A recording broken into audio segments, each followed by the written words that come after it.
नमस्कार दोस्तों, स्वागत है मेरे चैनल पर। चलिए, आज हम पढ़ेंगे बौद्ध एवं जैन धर्म।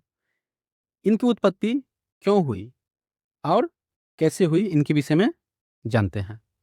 इससे पहले हम लोग पढ़े वैदिक काल, महाजनपद काल और अभी पढ़ रहे हैं बौद्ध धर्म और जैन धर्म।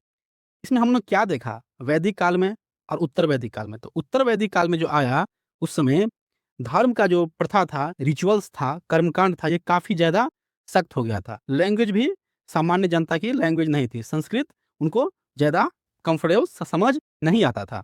इसके बाद महाजनपद काल, महाजनपद काल में नगरीकरण का विकसित हुआ, ठीक है? लेकिन ये सब जो व्यापार का विकसित हुआ, नगरीकरण का विकसित हुआ, तो इंसान क्या हुआ, थोड़ा-सा स्टेबल हुआ, थोड़ा-सा सोचने का उनको टाइम मिला। जिस कारण से इनको लगा कि भाई ऐसा लैंग्वेज का, ऐसा चीज़ का हम लोग फॉलो कर रहे हैं, जो समझ ही नहीं आता है। एक मतलब कि एक पार्टिकुलर समाज है, वहीं इसको लीड कर रहा है। बाद बाकी कितना समझ किसी को नहीं आता था।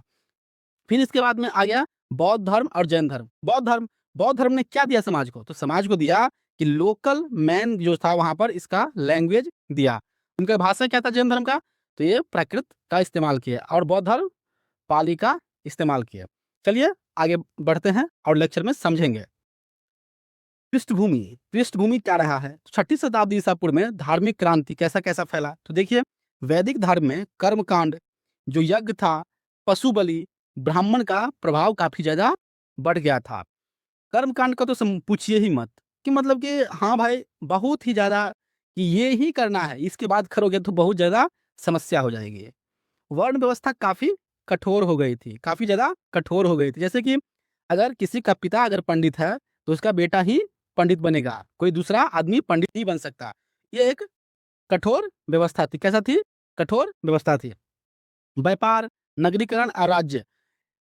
देखिए, उस समय जब महाजनपद काल आ गया, तो व्यापार जो ट्रेड जो था, काफ़ी ज़्यादा डेवलप हो गया और ये नगरीकरण के कारण में पहले क्या हुआ, जो जो इंडस वैली सिविलाइजेशन था, सिंधु घाटी सभ्यता, वो तो क्या था? नगरीय सभ्यता था। लेकिन इसके बाद में जब धीरे-धीरे आदमी फिर कहाँ गए? गाँव में, गाँव में आने लगे। वैदिक काल में तो गाँव में आने लगे थे लोग। इसके बाद में फिर कहाँ आए? तो फिर उत्तर वैदिक काल में लोग धीरे-धीरे फिर शहर की ओर जाने का प्रयास किए और फिर महाजनपद काल में तो पूछिए ही मत, एकदम डेवलपमेंट की तरफ बढ़ गया था। और समाज को खाने के लिए, पीने के लिए सब कुछ उनको मिला, तो उनको सोचने का भी टाइम मिला कि मुझे क्या करना चाहिए, क्या नहीं करना चाहिए, किसको हमको सपोर्ट करना चाहिए। चलिए, प्रमुख धर्म कौन-सा है? तो बौद्ध धर्म, जैन धर्म और आजीवक धर्म रहा है। इसका प्रमुख क्षेत्र रहा था तो मगध, कौशल, वज्जी और मल इनका प्रमुख क्षेत्र रहा है। आइए आगे बढ़ते हैं। देखिए, यही धार्मिक क्रांति का जो कारण सब रहा है, क्या-क्या कारण रहा है? तो धार्मिक सबसे पहले कर्मकांड बहुत ज़्यादा बढ़ गया था। पशु बलि का विरोध चल रहा था भाई, पशु को एकदम मारो, काटो, ऐसा चल रहा था। जबकि इसके विपरीत चल रहा था कौन? बौद्ध धर्म और जैन धर्म इनके विपरीत चल रहा था, पशु को रक्षा कर रहे थे। शहरीकरण और व्यापार, इस क्रांति में शहरीकरण और व्यापार ने काफ़ी सपोर्ट किया। बौद्ध और जैन धर्म को व्यापारियों ने इनको सपोर्ट किया आगे बढ़ाने में। वर्ण व्यवस्था की कठोरता था कि भाई अब हो गया कि नहीं, पिता ही मतलब पंडित ही पंडित बनेगा, ठीक है? सुनार ही सुनार बनेगा, सुनार पंडित नहीं बन सकता, पंडित सुनार नहीं बनता। वर्ण व्यवस्था काफ़ी ज़्यादा कठोर हो गया। सरल भाषा की आवश्यकता आन पड़ी थी समाज को। मान लो कि उस समय में हम पढ़ेंगे संस्कृत, संस्कृत हम इसको समझ ही नहीं आएगा, तो क्या होगा? आदमी अनकम्फर्टेबल महसूस करने लगेंगे। क्षत्रिय और वैश्य का समर्थन मिला। जैसे कि उस समय कौन राजा था? राजा का नाम है अशोक। अशोक ने भी काफ़ी ज़्यादा इनका समर्थन प्रदान किया। गणराज्य परंपरा, गण ग उस समय जो चल रहा था, वो राजा का प्रथा चल गया था। नहीं भाई, जैसे कि मगध साम्राज्य बन गया, तो एक राजवंश की तरह कि हाँ, ए नाम का बेटा है, बी नाम का है और सी नाम का है, डी नाम का है। भाई एक ए का ए बना राजा, तो फिर बी बनेगा, फिर सी बनेगा, फिर डी बनेगा। अहिंसा और नैतिकता, इसमें तो अहिंसा प्रमो धर्म इन दोनों का रहा है, बौद्ध का और जैन का। आइए आगे बढ़ते हैं। गौतम बुद्ध, गौतम बुद्ध का जो वास्तविक नाम क्या है? सिद्धार्थ, सिद्धार्थ था इनका वास्तविक नाम। जन्म 563 ईसा पूर्व में लुम्बिनी, लुम्बिनी कहाँ पे है? नेपाल में। और पिता और माता, तो पिता का नाम क्या है? सुधोधन और माता का महामाया। पत्नी यशोधरा और पुत्र राहुल हुए। और सबसे जो कम उम्र में दीक्षा देने वाले कौन थे? किसको दीक्षा दिए गौतम बुद्ध ने? तो राहुल को दिए थे। ज्ञान ज्ञान बोध गया में, कहाँ पे? पीपल ट्री के नीचे में 35 वर्ष की आयु में उनको ज्ञान की प्राप्ति हुई। प्रथम उपदेश तो सारनाथ, सारनाथ में प्रथम उपदेश दिए थे यूपी में। और महापरिनिर्वाण कहाँ हुआ? तो कुशीनगर, कुशीनगर भी यूपी में है। और जो महापरिनिर्वाण उनके टेक्स्ट लैंग्वेज में जो डेथ होने की जो जो बातें हैं उनको महापरिनिर्वाण में दर्शाते हैं। जन्म कहाँ हुआ? तो लुम्बिनी में ज्ञान प्राप्ति, बोध गया में प्रथम उपदेश, सारनाथ में मृत्यु, कुशीनगर में। और प्रिय शिष्य, प्रिय शिष्य कौन थे? आनंद। चलिए देखते हैं बुद्ध का जीवन का कैसे टाइमलाइन चला है। तो बुद्ध का जन्म लुम्बिनी में, कहाँ, कितने ईस्वी में? 563 बीसी में हुआ था। गृह त्याग कब की है? तो गृह त्याग की जो घटना है वो क्या कहलाई? महानिभिष्क्रमण। और ये 29 वर्ष की अवस्था में गृह त्याग कर दिए। उसके बाद 6 वर्ष तपस्या किए और उनको बोध गया में पीपल वृक्ष के नीचे 35 वर्ष की आयु में ज्ञान की प्राप्ति हुई। इन्हें क्या कहा गया? निर्वाण, निर्वाण, इनलाइटेनमेंट। इसके बाद जब ज्ञान प्राप्ति होगा तो क्या करेगा?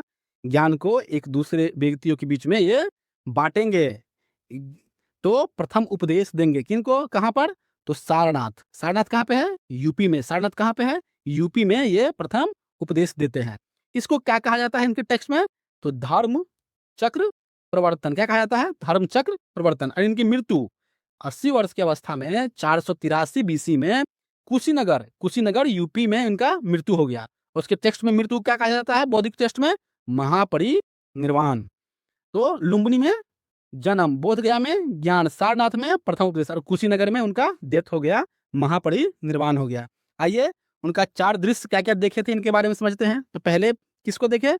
वृद्ध व्यक्ति को।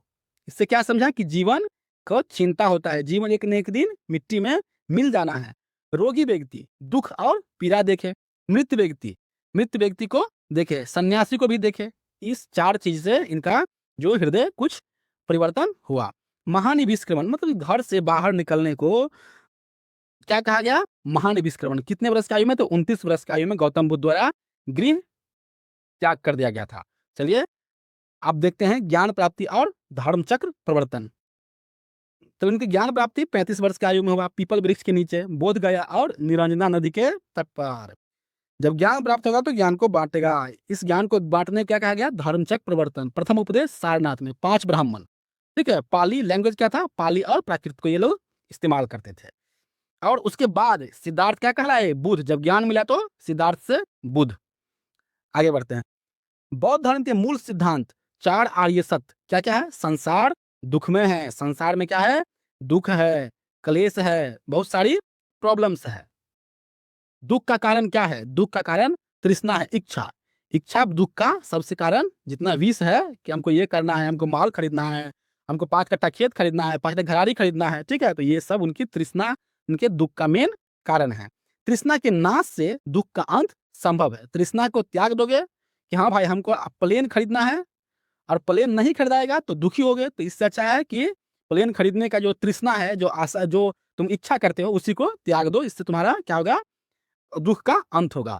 दुख का अंत का मार्ग क्या बताया? तो अष्टांगिक मार्ग बताए थे गौतम बुद्ध ने। गौतम बुद्ध ने अष्टांगिक मार्ग बताए थे, मार्ग बताए थे। चलिए देखते हैं कौन कौन मार्ग। तो समयक दृष्टि, दृष्टि अच्छा रखो भाई।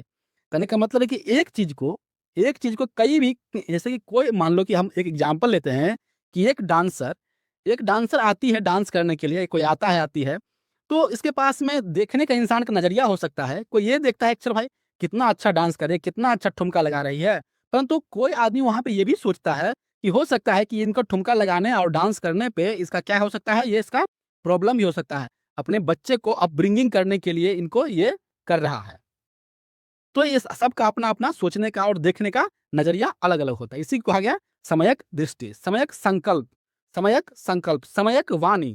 अपने वाणी पर क्या रखो? संयम रखो। अपने वाणी पर संयम रखो। बोलने से पहले सोचो, ठीक है, इसके बाद ही बोलो। समयक कर्म, कर्म आपका अच्छा रहेगा, ठीक है। कर्म आपका अच्छा रहेगा तो रिजल्ट ऑटोमेटिक अच्छा आएगा। समयक आजीविका, मान लो कि ऐसा नहीं कि मतलब कि जीवन में करो कि दूसरे को ऐसा ना जीवन जीने लगो कि दूसरे को एकदम दिक्कत हो जाए, प्रॉब्लम में वो व्यक्ति आ जाए। तो अपने जीविका पर भी ध्यान दो। समयक प्रयास, समयक प्रयास, समयक स्मृति और समयक समाधि। समाधि मतलब कि योग करो, प्राणायाम करो, ये सब चीज समाधि में आता है। इन सब का उद्देश्य क्या था? तो निर्वाण प्राप्त करना, मतलब कि इनलाइटेनमेंट हो जाना। जैसे गौतम बुद्ध हुए थे 35 वर्ष की अवस्था में। अंतिम लक्ष्य दुखों से मुक्ति। इस अष्टांगिक मार्ग का जो अंतिम लक्ष्य था, ये दुखों से मुक्ति। आइए, हाँ, समय की दृष्टि तो समझ ही गए कि भाई हमें जीवन में सच्चाई समझनी है, समय का संकल्प। चलिए, इसे समझ गए हैं तो हम लोग आगे बढ़ते हैं। बौद्ध संघ और इनकी विशेषता को समझते हैं कि भिक्षु और भिक्षुणियों का बौद्ध जो संघ था, इसमें जो लाने का काम, इसका परमिशन दिलाने का काम कि हाँ भाई, भिक्षु और भिक्षुणियाँ इसमें आएँगी, भिक्षुणियाँ भी आएगी, इसका काम किसने किया? उसका सबसे प्रिय शिष्य आनंद ने किए थे। सभी वर्णों के लिए प्रवेश खोल दिया गया। प्रथम भिक्षुणी कौन थी? तो प्रजापति गौतमी। कौन था प्रजापति गौतमी? तो उसका स्टेप मदर थी। क्या? उनका माँ थी। और प्रिय शिष्य आनंद। प्रिय शिष्य का नाम क्या है? आनंद। वेदों की सर्वोच्चता अस्वीकार किया, मतलब कि वेद ही सब कुछ है, क्योंकि भाई वेद में क्या था? रिचुअल्स थी, और रिचुअल्स काफी टफ थे, जिस कारण से वेद को इन्होंने अस्वीकार कर दिया और इसको सपोर्ट भी किया। सपोर्ट भी किया। सपोर्ट कौन कौन किया? तो व्यापारी वर्ग सपोर्ट किया, क्योंकि व्यापारी वर्ग धीरे धीरे मनीड हो जाते हैं, जैसे कि रिच हो जाते हैं, तो उनको थोड़ा-सा रिस्पेक्ट चाहिए। ये नहीं कि फँसे रहो, तो इंसान थोड़ा-सा चाहता है कि फ्रीडम रहे, इसीलिए इनको सपोर्ट किया, इस बौद्ध धर्म को। कर्मकांड का विरोध, समझ ही गए कि रिचुअल्स ज़्यादा था।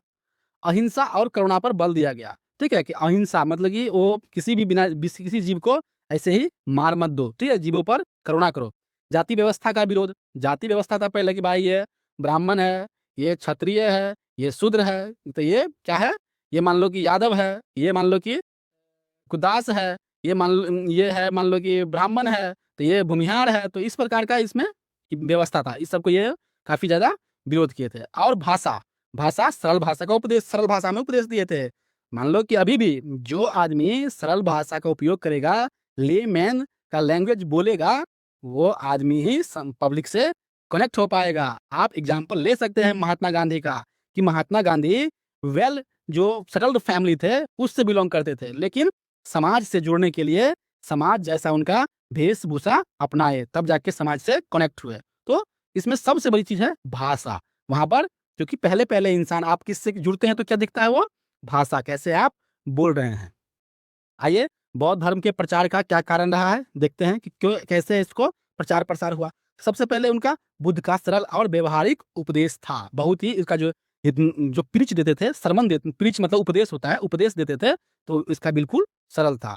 और वहाँ की जो लोग था, उनकी भाषा क्या थी? पाली थी। उन्होंने जाति व्यवस्था का विरोध किया। व्यापारियों और शहरी जनता इनको समर्थन किए थे।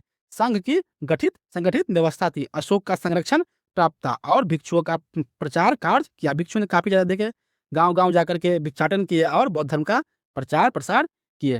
और सबसे बड़ा संरक्षक तो अशोक, सबसे बड़ा संरक्षक तो अशोक, और श्रीलंका जाने वाले महेंद्र और संघमित्रा। संघमित्रा साथ में क्या ले गई थी? तो संघमित्रा साथ में पीपल की डाली ले गई थी। श्रीलंका में बौद्ध धर्म को राजधर्म के रूप में मान लिया गया उस समय। चलिए आगे देखते हैं। बौद्ध धर्म की सभाएँ। तो प्रथम बैठक कब हुई? तो 483 बीसी में, और द्वितीय बैठक 383 बीसी में, और तृतीय 250 बीसी में, और चतुर्थ पहली सेंचुरी में। तो प्रथम बैठक कहाँ हुई? राजगृह में। इसका अध्यक्ष महाकश्यप और शासक अजातशत्रु।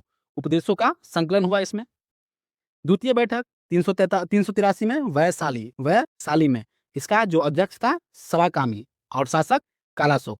इसमें मत का अंतर हो गया, मतभेद हो गया, क्योंकि तब ना बनेंगे श्वेतांबर और दिगंबर। तीसरा में पाटलिपुत्र, इसका राजधानी स्थान कहाँ था? पाटलिपुत्र, और उसका अध्यक्ष मुगलीपुत्र तीस थे, और शासक अशोक सम्राट, अशोक महान उनका शासक था, और विशेषता कथावस्तु।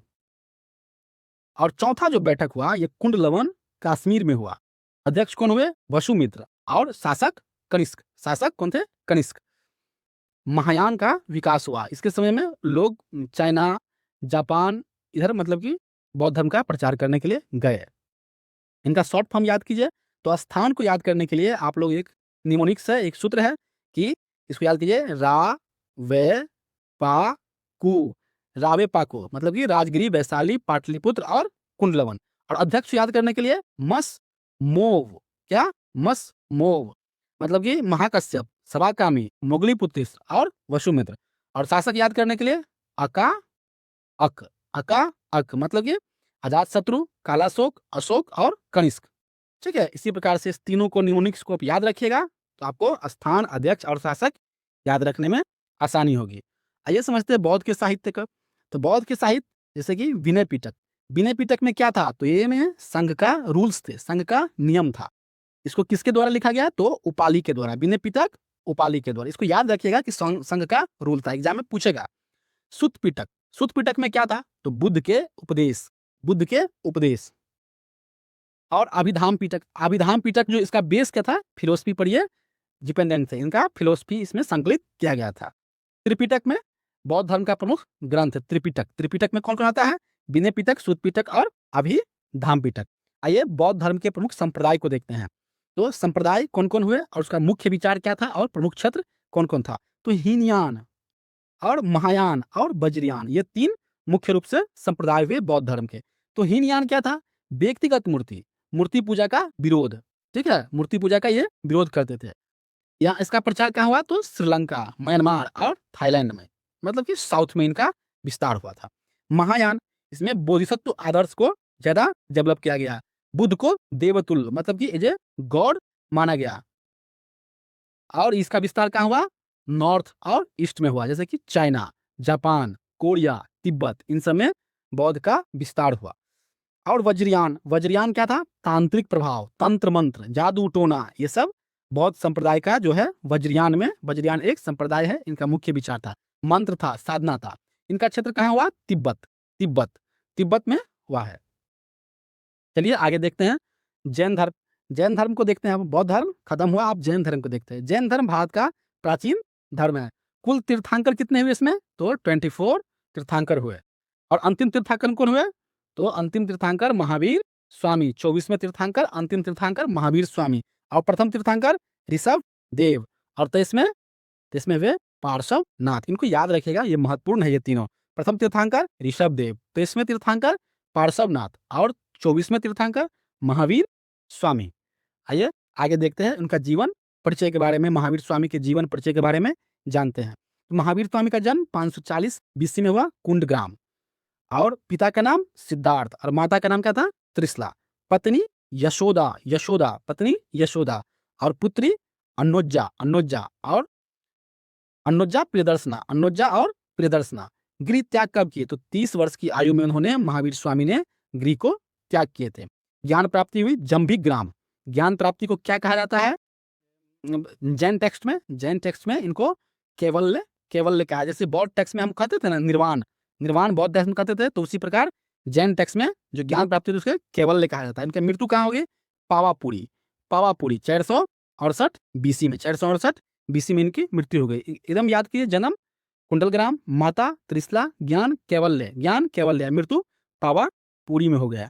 महावीर के नाम तो वर्तमान, महावीर के नाम क्या है? वर्धमान। ये कब नाम पड़ा उनका? तो बचपन में नाम पड़ा। और महावीर, महावीर, महावीर और जिन, जिन इंद्रियों को जीतने वाला। इंद्रियों जैसे 5 इंद्रियां होता है, इन 5 इंद्रियों पर जो काबू पा लिया है उनको बोलते हैं इंद्रजीत, इंद्रजीत भी बोलते हैं। और जिन, जैन टेक्स्ट में क्या बोलते हैं? जिन। निर्ग्रंथ मतलब बंधनों से मुक्त है, इनके पास कोई बंधन नहीं है। कैवलिन, कैवलिन मतलब पूर्ण ज्ञान को कैवल्य हो गया, पूर्ण ज्ञान प्राप्त हो गया, पूर्ण ज्ञान प्राप्त हो गया। वर्धमान से बने महावीर, महावीर से जिन, जिन से निर्ग्रंथ, निर्ग्रंथ के बाद में उनको कैवलिन मतलब कि ज्ञान प्राप्त हो गया। जैन धर्म के 5 महाव्रत को देखते हैं। अहिंसा, किसी जीव को कष्ट न देना। सत्य, सदा सत्य बोलना। अस्त्य, चोरी न करना। अपरिग्रह, जायदाद संपत्ति इकट्ठा नहीं करना, जितना जरूरत है उतना ही इकट्ठा करना। और ब्रह्मचर्य, ब्रह्मचर्य मतलब इंद्रियों पर संयम प्राप्त करना। पार्श्वनाथ ने कितना दिया? पार्श्वनाथ ने 4 व्रत दिए थे, अहिंसा, सत्य, अस्त्य और अपरिग्रह। और 5वें व्रत महावीर ने जोड़े। क्या नाम है उनका व्रत का? ब्रह्मचर्य। जैन धर्म के त्रिरत्न और अंतिम लक्ष्य को देखते हैं। तो सम्यक दर्शन, सम्यक ज्ञान और सम्यक चरित्र। गुड कंडक्ट होना चाहिए, चरित्र अच्छा होना चाहिए। ये नहीं कि मतलब कि चरित्र में कोई खोट आ जाना चाहिए, चरित्र आपका बहुत अच्छा होना चाहिए। चरित्र मतलब क्या है कि मान लो किसी को भी ऐसे बेभास में मतलब गाली पड़ रहे हो, ठीक है, एकदम जैसे कि दारू पी रहे हो, ठीक है, ये सब चीज चरित्र में नहीं होना चाहिए। ये सब चीज नहीं होना चाहिए। गुटखा खा रहे हो, शिखर खा रहे हो, ये सब बैड हैबिट्स में डेवलप, बैड कंडक्ट में डेवलप किया जाता है। उनका आपका ज्ञान होना चाहिए कि क्या इस समय के अनुसार क्या ज्ञान है, ठीक है? क्या आप कर रहे हो, इसका रिजल्ट क्या होगा, ये सब का ज्ञान होना चाहिए। जैन धर्म का अंतिम लक्ष्य क्या है? मोक्ष। जैन धर्म का अंतिम लक्ष्य क्या है? मोक्ष। आइए जैन धर्म के प्रमुख सिद्धांत को देखते हैं। अहिंसा, अहिंसा, पेड़, पौधे, जल, अग्नि, वायु में भी जीवन है। क्या है? लाइफ है। पेड़ पौधे में, जल में, अग्नि में, वायु में भी जीवन है। एज पर जैन दर्शन के अनुसार, जैन फिलोसफी के अनुसार ये सब बात कहा गया है। अनेकांतवाद मतलब कि सत्य के अनेक पक्ष हो सकते हैं। अनेकांतवाद, सत्य के अनेक पक्ष होते हैं। स्यादवाद, स्यादवाद सत्य सापेक्ष होता है, मतलब कि सत्य रिलेटिव रिलेटिव होते हैं। अपरिग्रह, संग्रह का त्याग, ज्यादा संग्रह नहीं करना।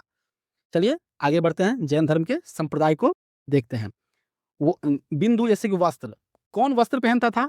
तो श्वेतांबर सफेद वस्त्र धारण करते थे और दिगंबर वस्त्र को त्याग कर दिए, नग्न अवस्था में तपस्या करते हैं।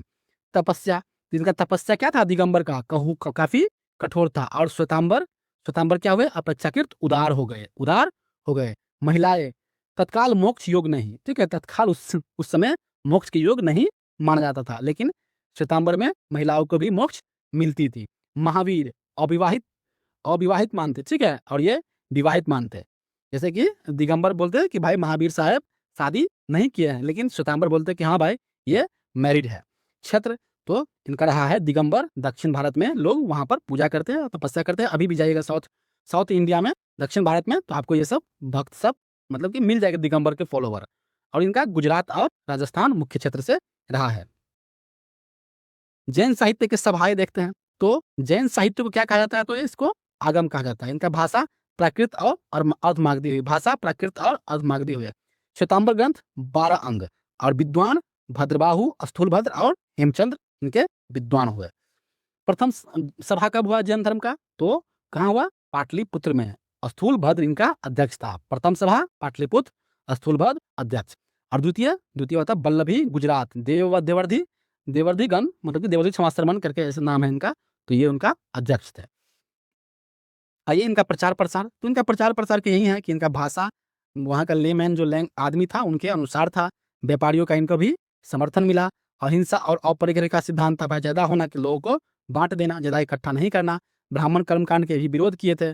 संघ व्यवस्था, ठीक है? और चंद्रगुप्त मौर्य जैसे शासकों का इनका भी समर्थन प्राप्त था, जिस कारण से इनको यहाँ पर फला फूला और डेवलप हुआ। जैन धर्म और बौद्ध धर्म में इनको तुलना को देखते हैं, तो इसका क्या आधार, और बौद्ध धर्म और जैन धर्म में क्या अंतर है, इनके बारे में देखते हैं। तो मुख्य व्यक्तित्व, तो गौतम बुद्ध और इधर महावीर जो 24वें तीर्थंकर थे। जन्म कहाँ हुआ? तो ये लुम्बिनी, लुम्बिनी कहाँ पे है? नेपाल में। और ये कुंडलग्राम, कुंडलग्राम वैशाली क्षेत्र। ज्ञान, ज्ञान कहाँ प्राप्त हुआ? बोध गया, निरंजना नदी के तट पर पीपल वृक्ष के नीचे। और ये जम्भिग्राम, जम्भिग्राम। और मृत्यु कहाँ हुआ? मृत्यु कुशीनगर, कुशीनगर कहाँ पे है? यूपी में। और पावापुरी, इसके मृत्यु कहाँ हुए? पावापुरी। सिद्धांत, तो 4 आर्य सत्य, और इसका त्रिरत्न। मार्ग क्या है? तो ये माध्यमिक मार्ग, माध्यमिक मार्ग था, न ज्यादा कठोर न ज्यादा इजी, एकदम बीच का मार्ग, माध्यमिक मार्ग। इसने 5 व्रत, 5वां व्रत कौन जोड़े? तो महावीर। क्या नाम था? तो ये ब्रह्मचर्य को जोड़े महावीर। लक्ष्य क्या था? तो इनका लक्ष्य निर्वाण, इनलाइटनमेंट होना, जो 35 वर्ष की आयु में गौतम बुद्ध हो गए थे। और इनका था मोक्ष प्राप्त करना, इनका था मोक्ष प्राप्त करना। आइए बौद्ध जैन में क्या क्या समानता थी? तो दोनों का उदय 6ठी शताब्दी ईसा पूर्व में हुआ। दोनों वेद की सर्वोच्चताएं स्वीकार नहीं की। जो वेद है जो कह रही है वही सब कुछ सत्य है, ऐसा नहीं माना। दोनों का दोनों कर्मकांड का विरोध किए, मतलब रिचुअल्स को ये लोग ज्यादा सपोर्ट नहीं किए। दोनों ने अहिंसा और नैतिकता पर जोर दिया कि मतलब कि हाँ, बेफालतू का जीवों की हत्या नहीं करना चाहिए, ठीक है? और नैतिक आपका जो नैतिकता क्या मतलब समझे कि हाँ भाई, आपका जो वो हो कि मान लो कि कोई आदमी असहाय है तो उनको सहारा बन जाना, ये एक नैतिक आपका होना चाहिए। दोनों ने जाति व्यवस्था का विरोध किया, तो समझिए, समझाइए जाति व्यवस्था। दोनों ने सरल भाषा, एक पाली तो एक प्राकृत। प्राकृत कौन किया? तो जैन, और पाली बौद्ध भाषा, सरल भाषा का उपयोग किया और संघ बनाई और अपना प्रचार प्रसार किया। दोनों क्षेत्रीय पृष्ठभूमि से जुड़े हुए थे। कैसे के सबसे सब क्षत्रिय पृष्ठभूमि से जुड़े हुए थे। बौद्ध एवं जैन धर्म में अंतर को देखते हैं, क्या क्या दोनों में डिफरेंसेस रहा है। तो तपस्या, तपस्या मध्यम मार्ग के द्वारा, ये इसका तपस्या काफी कठोर था जैन धर्म का। अहिंसा, अहिंसा व्यवहारिक और यह अत्यंत कठोर था। आत्मा, आत्मा अनात्मवाद था, ठीक है। बौद्ध धर्म अनात्मवाद, लेकिन ये आत्मा में विश्वास करते थे। जैन धर्म मोक्ष मार्ग, तो ये अष्टांगिक मार्ग इनका मोक्ष मार्ग था। ये ज्यादा न कठोर न ज्यादा लचीला। और ये त्रिरत्न प्लस महावर्त, 5वां महावर्त महावीर जी ने दिए थे ब्रह्मचर्य के रूप में। और राजकीय संरक्षण, तो अशोक और कनिष्क के द्वारा इनको राजकीय संरक्षण प्राप्त हुआ। और ये चंद्रगुप्त मौर्य के द्वारा इनका और राजा खारवेल के द्वारा जैन धर्म को संरक्षण प्राप्त हुआ। विदेश प्रचार, तो बहुत अधिक प्रचार हुआ बौद्ध धर्म का, बहुत बहुत ज्यादा, एकदम पूरा नॉर्थ साउथ ईस्ट वेस्ट चारों तरफ इनका प्रचार हुआ। लेकिन इनका प्रचार सीमित रहा, लगभग इंडिया भर इनका प्रचार प्रसार चला। आइए प्रीलिम्स फैक्ट को देखते हैं। संस्थापक कौन हुए? तो गौतम बुद्ध। जन्म स्थान लुम्बिनी, कहाँ पे? नेपाल में। ज्ञान स्थल बोध गया, बोध गया। और प्रथम उपदेश सारनाथ, सारनाथ यूपी में। और मृत्यु कुशीनगर, कुशीनगर भी यूपी में। गृह त्याग महाविनिष्क्रमण, गृह त्याग क्या कहलाया? महाविनिष्क्रमण, 29 वर्ष की आयु में। प्रथम उपदेश धर्मचक्र प्रवर्तन, कहाँ दिए थे? सारनाथ में। अंतिम लक्ष्य निर्वाण, निर्वाण इनलाइटनमेंट। और मार्ग अष्टांगिक मार्ग, बौद्ध धर्म संबंध है। और ग्रंथ त्रिपिटक, ग्रंथ ग्रंथ क्या है? ग्रंथ है त्रिपिटक। अब जैन धर्म के बारे में देख लेते हैं। तो जैन धर्म का प्रथम तीर्थंकर ऋषभदेव, और 23 में पार्श्वनाथ, 24 में महावीर स्वामी ने 5वां व्रत को जोड़ा था, ब्रह्मचर्य को। महावीर स्वामी का जन्म कुंडलग्राम। और ज्ञान प्राप्ति को जैन धर्म केवल्य मानता है। और मृत्यु पावापुरी में। त्रिरत्न सम्यक दर्शन, सम्यक ज्ञान और सम्यक चरित्र। प्रमुख ज्ञान अहिंसा, अहिंसा।